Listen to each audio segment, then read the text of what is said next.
Hey, what's up guys? We'll be here.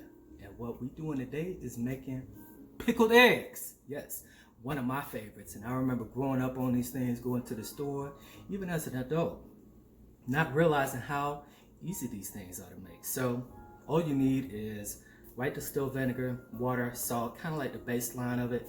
And then you kind of put in to your own tasting, right?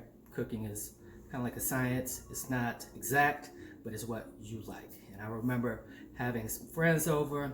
One of my friends was like, man, when you gonna make them pickled eggs again? So today we're making it. So come on with me to the next slide and let's show you how to do pickled eggs. All right guys, so we're coming to a boil. We want to go ahead and put that lid on there, and we want to start the clock for 12 minutes and then come back, turn it off, and let it sit for 5 minutes.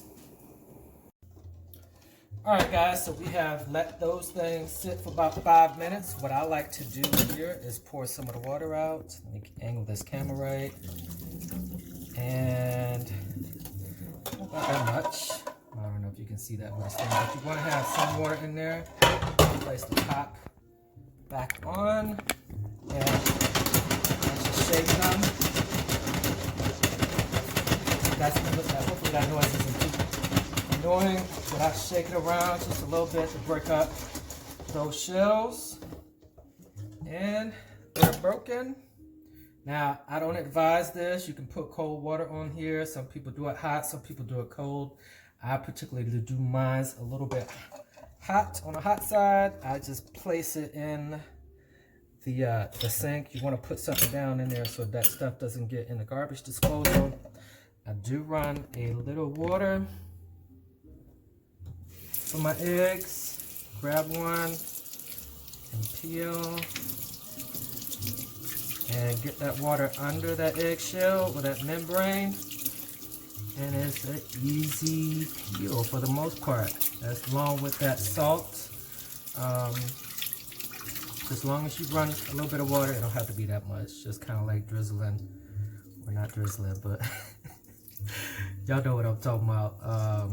Just some running water to get under that membrane so that we can peel these eggs pretty easy. Once you run it under the water, the egg tends to cool down just a little bit, so it's not really burning your hand. It looks hot, but I'm gonna just say this as a disclaimer. I'm not saying for people to do this. This is just what I do. It makes the eggs easier to peel. So I'm gonna go ahead and finish peeling these eggs. That one did not crack, but I like to crack it pretty much all over and grab from the bottom, because you tend to this one may not peel right for a little bit. But anyways, so the thing is to get that water under that membrane so that stuff comes off or slides off easy. This one did not do that. See, which I'll probably eat that one later, but that's why I cook a little bit more, a little extra. So I'm gonna go ahead and get these things peeled so that this video isn't super long, and we can go ahead and get these things in the jar, seasoned up and ready to go. Or maybe speed up the video. I don't know, you guys let me know how y'all peel the eggs, what works for you. I just find that this pretty much works for me. Much better than having the eggs sit in cold water, because then for me they end up sticking, and I hate ugly eggs. So Moo, for those of y'all that don't know, Moo is my husband, so he usually has me doing this when we do like double eggs and stuff. But this is the way that I've been doing it for a long time. So super fast, super easy, just as long as you run like just a little bit of water, get it under that membrane so we can slide it on off. And there we have it, all done, right? Most people have a hard time doing that. I don't. You might have a few that may not peel really good, and that's why you cook a little bit extra. So now we're gonna go ahead and start making the cocktail.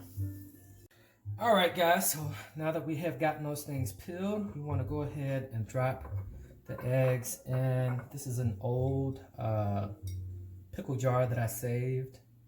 I think it was pickles in there, but I don't throw stuff like this away. I repurpose it. Sometimes it drives my husband crazy, but he's used to it by now. I always repurpose stuff, kind of like that's how I grew up. So, you know, we didn't have much, so we kept a lot. And this is what this is. So it's essentially food preservation. So from there, we want to go ahead and put some salt in there. Now this don't have to be no exact way, anything like that. Whatever you like to put in your stuff, that's what you do. For me, and I should not have done that because now the salt gonna stick. I'm gonna dry this off. Depending on how you like your stuff, I don't like a lot of salt, so I will be using a, what is this? Kind of like a teaspoon or half a teaspoon. Teaspoon. So it's about that much. Most of the times when I cook, I don't measure. I cook to taste. So we put about that much in there. Then I want to put a little heat in there too. So I got some cayenne pepper here. I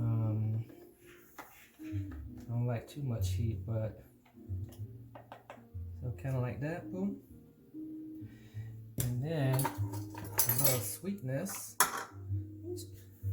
Oh, excuse me, y'all.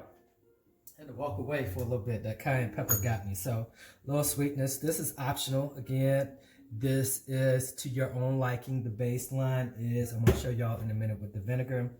I'll put that in there. Then I'll go ahead and grab some onions that I've julienne, put those things in there. Now this is a 2-to-1 mix ratio, and what that means is 1 part water to 2 parts vinegar, or depending on how you like or how tangy you like your stuff. So go ahead and get you, I'm gonna just pour this in here, show y'all just about how much I like in my stuff. So we're gonna fill that up almost to that point. So that about 75%. I like mine super tangy.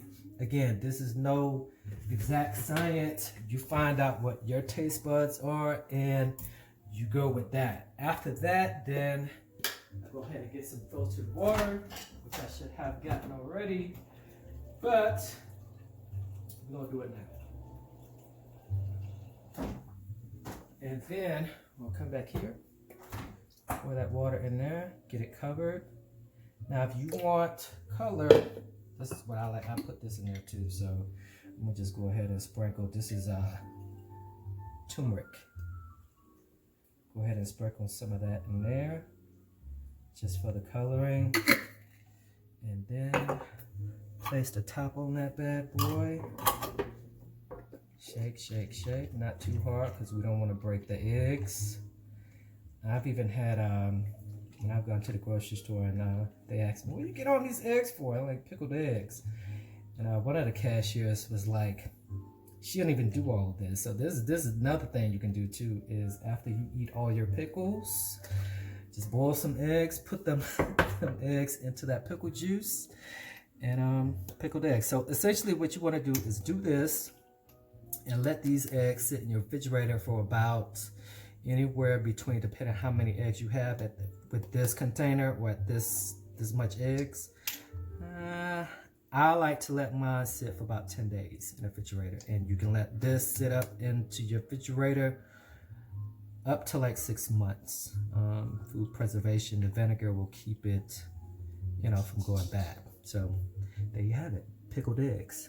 All right, guys, so there you have it, my version of pickled eggs and how I like them here at what we be doing. So again, remember, baseline is 2 parts vinegar, 1 part water, salt, and after that is up to you what you want to put in there. You can also go to your local grocery store, farmer's market, pick up some pickling spice, which will add a different layer of taste to it. But again, guys, cooking is to your own preference and what you like. You just want to kind of like get the baseline of what it is and turn it to your creation. So go ahead and like this video, subscribe, comment, and turn that bell icon on so you'll be notified for upcoming videos. So see you later. Thank you for watching.